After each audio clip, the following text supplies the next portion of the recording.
I know.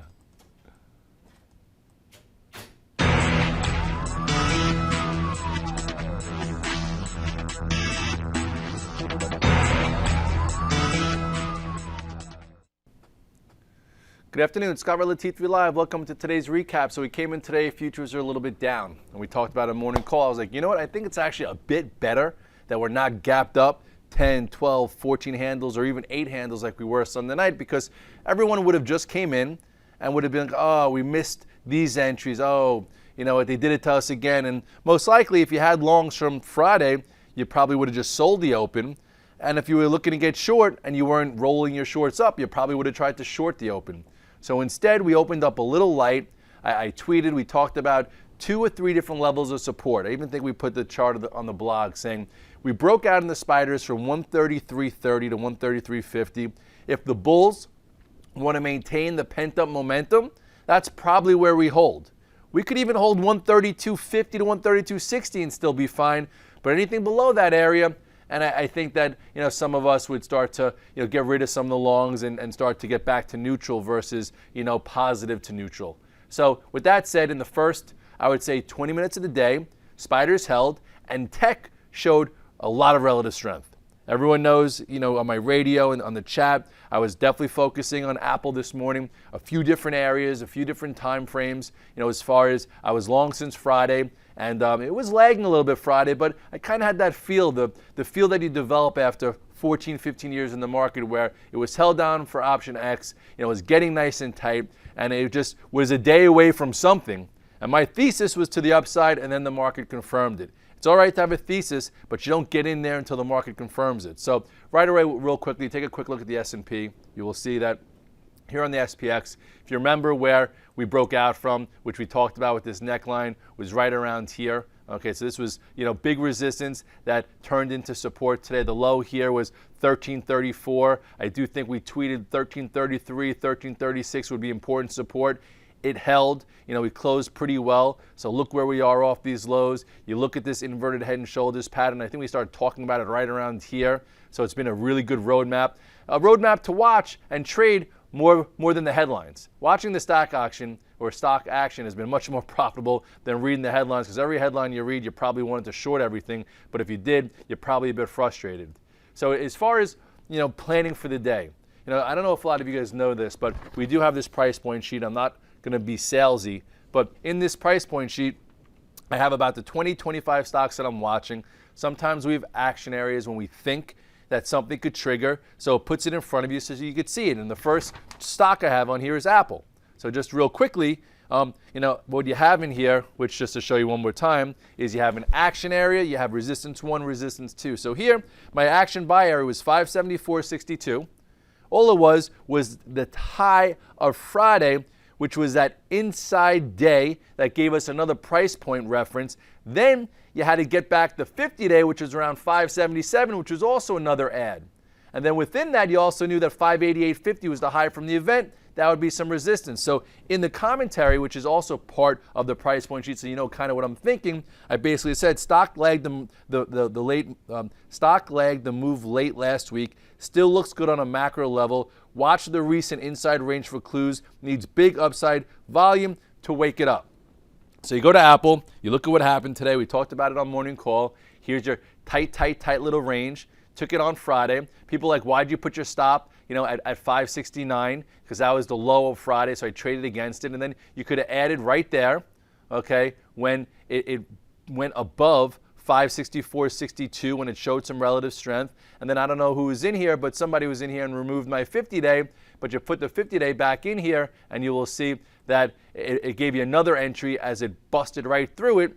And then also, you go back to one more time to this trusty price point sheet, you would have known that 588.50 was resistance. So, that's part of that roadmap. So you go back to the chart and you will see here is the reason why, because this high here was 588.50.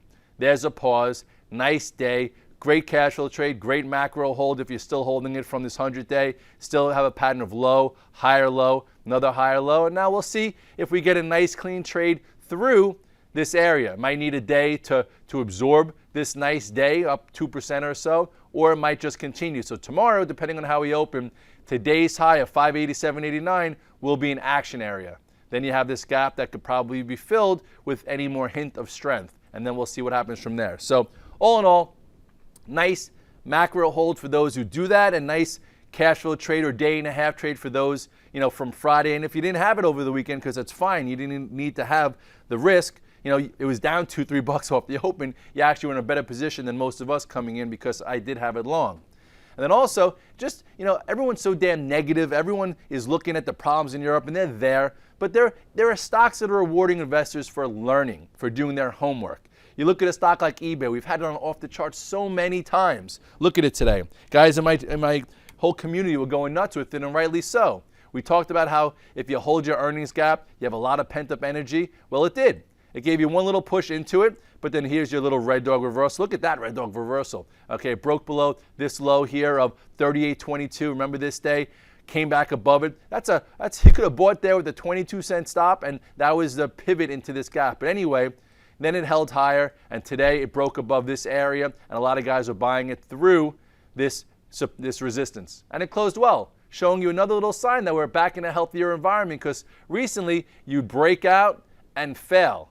Now we're breaking out and it's holding. So that's kind of good, right? You have Expedia also doing decent, working its way higher.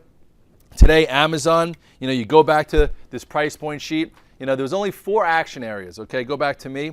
The other action area was Amazon. It was 219.33. This has built a descending channel since its earnings announcement in April. Started to trade out of the base with volume on Friday. See if it continues. Go to the chart. It opened lower. This was the reason why I had that price point of 219.33. Had to get through this in order to continue higher. Nice cash flow trade. Nice macro hold for those of you. I know it did come into the earnings gap, but look, it didn't fill the whole thing. Held the 100-day, or actually, no, this was the 50-day, so it even held higher. And now it's on its, it's in motion to the upside. So it's showing you that there are leaders out there, leaders that you can go to. I also put Priceline on there. Priceline, let's see what that did. Different type of pattern. Started talking about it, I think, last Thursday. I know Sperling was in it early, but I started talking about it when it had this nice little wedge type pattern. There you go for cash flow. Next level is right there. Google, different, just off the lows. It still has a lot to prove. This is more like just a lower level pivot trade. Decent there. I still think it has a lot to prove, so take care. We'll see how it handles this moving average, and then I think it would take a lot of energy for this thing to get back up to retest the moving average, but that's going to be a wall of resistance because this support does turn into resistance. But anyway, so in tech, there's definitely the haves and have-nots, but if you're in the right ones as an investor, you haven't worried, and if you're tactically maneuvering, you're doing well. And then you go to the social media stocks. Everyone had their thesis in the social media area. Whether when the IPO opened, whose fault was it? Was it Morgan Stanley? Was it the co-underwriters who let people borrow the stock against them to get short? Was it CNBC and all the media all over it and getting too much hype in there? You know what? If you bought it that day, no one twisted your arm or had a gun to your head to do so. So take accountability. It was a bad trade. Technically, though, there's been a lot of great entries there. You look at Facebook now, and you'll see there were 2 good entries that we blogged about, and you could have done it many ways. First of all, if you look at this was IPO day, boom, on the lows, gap down. Here was your lower pivot. Tried to pause, bear flag formed, broke below this, you get out, had continuation. This was the first time I think we tried it long. Okay, what you did is when it went below the low, you bought it here, great day trade, turned into a horrible swing trade. People got stopped out once you went back below this 27.86, or some might have waited right to here. So, but the question is, did you go back to this? Did you say, oh, it got me here, I can't try it again? Those who tried it again here, okay, was a different story. Traded below this 25.75, went as low as 25.52. You could have bought it when it reclaimed this area. So you had a 20-cent stop, and since then gave you no reason, if you're a swing trader, to get out of it. And then it started to get frisky once it broke above this 28.10 and reclaimed its moving average right there. So for me, I tried it on this day and didn't stick with it, but I didn't get upset that I didn't stick with it. I said, here's another opportunity. And then, I think I tweeted that on Thursday's close, I was taking it long because it closed above 28.10 at 28.32. Took some off into the strength on Friday when as high as 30. Sold today, definitely a little early, but look where it went right back to. right back to this prior pivot. So this should serve as a little resistance. So nice move if you technically entered it as a trader and not chase the hype as someone that's on the retail side that needs to learn a little bit. But anyway, Zynga finally had a little bit of a bounce.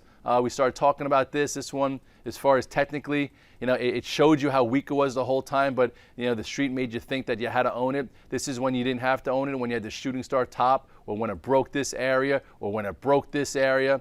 So PS, if you sold it correctly, I did not buy this thing just because I just had other things going on, but whatever. This was your buyable lower pivot, and here's your little trade. Now it's into resistance. I would say if Zynga could hold above this 550 area and go sideways, perhaps you get another move through here and you could see some follow through to the 7 or even to the 793 area. But right now, this was the easy 2-day trade that these crappy type stocks give you. Look what happened the last time. It gave you 2 days and then failed. So if you're going to be long it and trail it, let's see if this is different. Let's see if you could hold 555, go sideways for a continuation move. Groupon was upgraded today. Nice 2-day move, pretty clean. Broke above this somewhat descending channel here. And I would say same thing here now. 2-day move, I wouldn't chase it. See if it could hold above it, hold above this 1030 area, build a new little area, and then once it eclipses this, maybe it continues. But the last time it had a big move, this was into earnings, it was sold, and then it made new lows. Now at least you have, this is your macro support to trade against, and here's your micro support to trade against. If this stock's any good, it will not break this low here. So tomorrow, if we open down, maybe this becomes a price point sheet, 1139. If it opens up, you probably have to sell some, and just if you're going to stay with it, make sure it doesn't trade back below there. Those are my momentum rules. Some guys were talking about GSVC. I'm not involved. I guess if the group continues, this one's been so damn battered and bruised, but it's a very dangerous stock. I'm going to avoid it, but at this point, it's trying to put a low in here. If you want to see what the story is there, I would follow Sperling because he's good at this type of stuff. I don't take this type of risk, but it has some room to 11.49 and then maybe even 12 as a trash for treasures trade.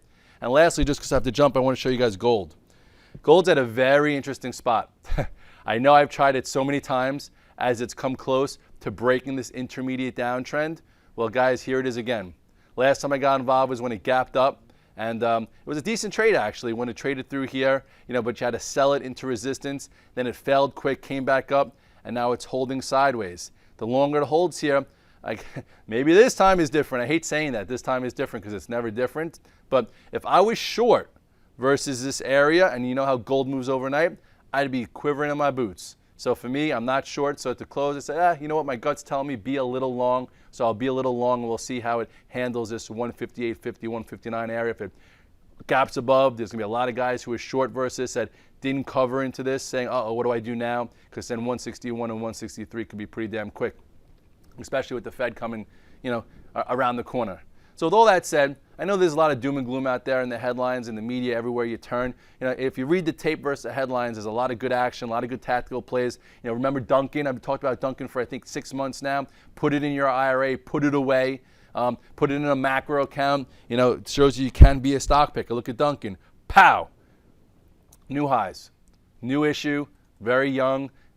We said a little bit of McDonald's, a little bit of Starbucks, and PS, this was the first time we really listed it. And look at this move since it broke above here. This is a huge winner. This is no idea what's going on in Europe. And there are always stocks like this. You just have to learn, educate, and find them. Scott Relli, T3 Live, the recap, see you at the morning call. Have a good night.